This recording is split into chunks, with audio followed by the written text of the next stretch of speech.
philanthropist, collector of rare coins, field memorabilia, and other things. Home phone, private cell phone, private fax machine.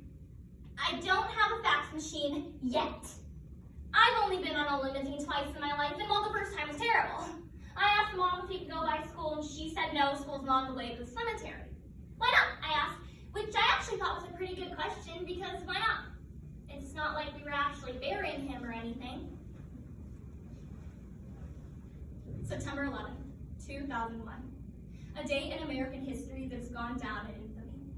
When Oscar Schell loses his father on this devastating day, he is haunted by the messages that are left behind. Extremely loud and incredibly close, by Jonathan Safran Foer. Even after a year, I still have an extremely hard time doing certain things, like taking showers for some reason and going up elevators. Obviously, there was just a lot of stuff that made me panicky, like suspension bridges, germs, tall buildings. I mean, I was in the middle of this huge black ocean or a deep abyss, but not in a fascinating way. It's just that everything was incredibly far away from me. It was worse at night. I mean, I would start inventing things and I just couldn't stop. That night, in bed, I invented a special drain that could be underneath every pillow in New York City and would connect to the reservoir. That way, whenever anyone cried themselves to sleep, the tears would all go to the same place, and in the morning, the weatherman could report whether the water level of the reservoir of tears had gone up or down. And if something extremely backward happened, like a nuclear bomb or at least a biological weapons attack, an extremely loud siren would go off, alerting everyone to go to Central Park and put sandbags around the reservoir.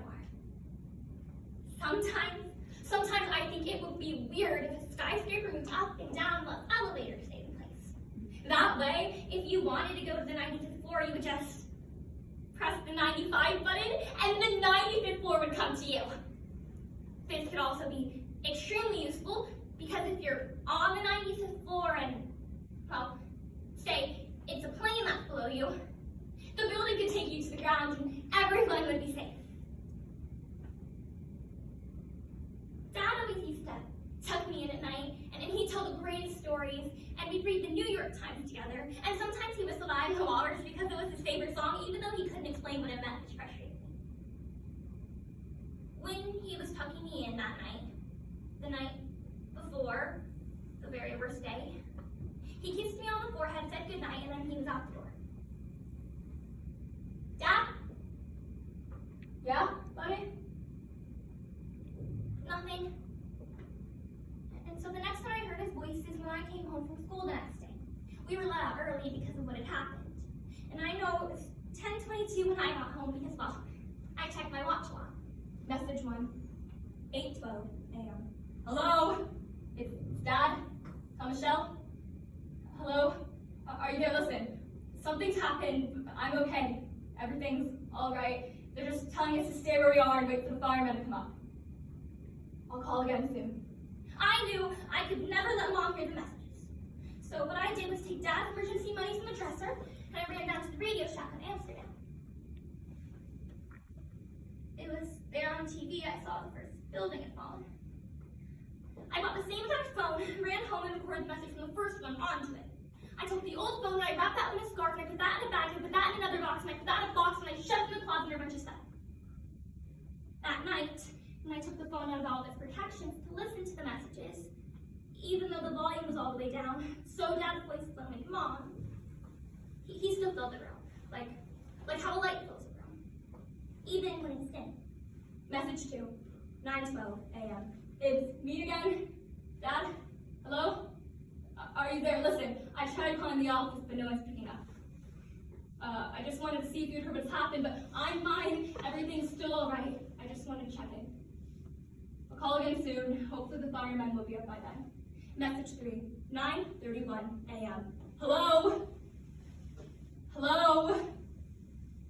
Hello? I wrapped the phone back up with the scarf, and I put that in the bag, and I put that in the box, and I put that in the other box, and I shoved that in the closet and all the junk.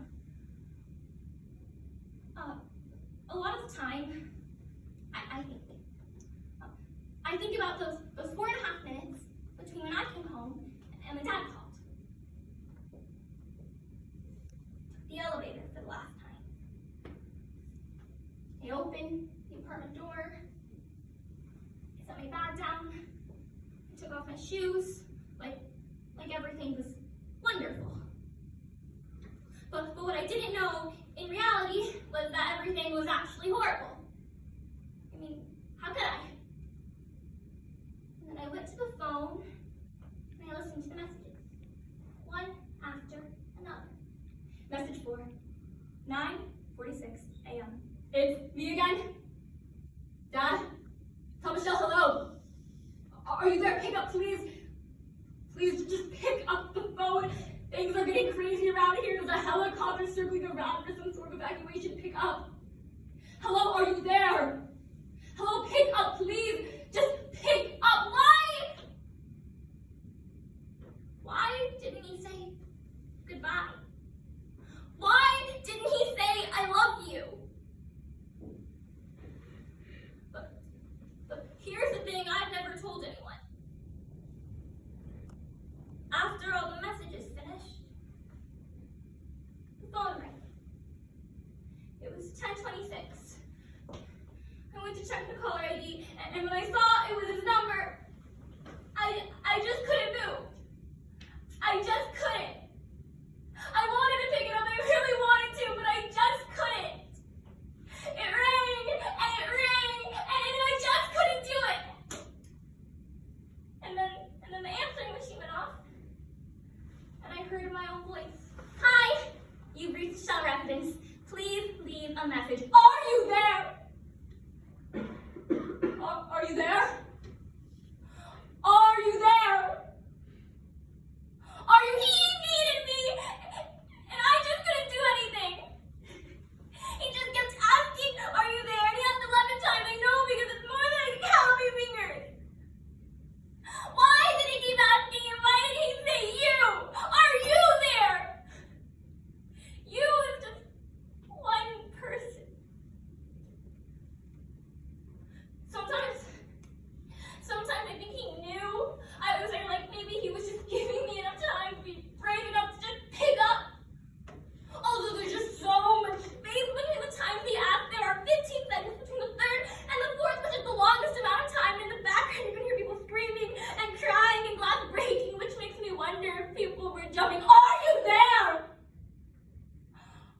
Are you there? Are you there? Are you?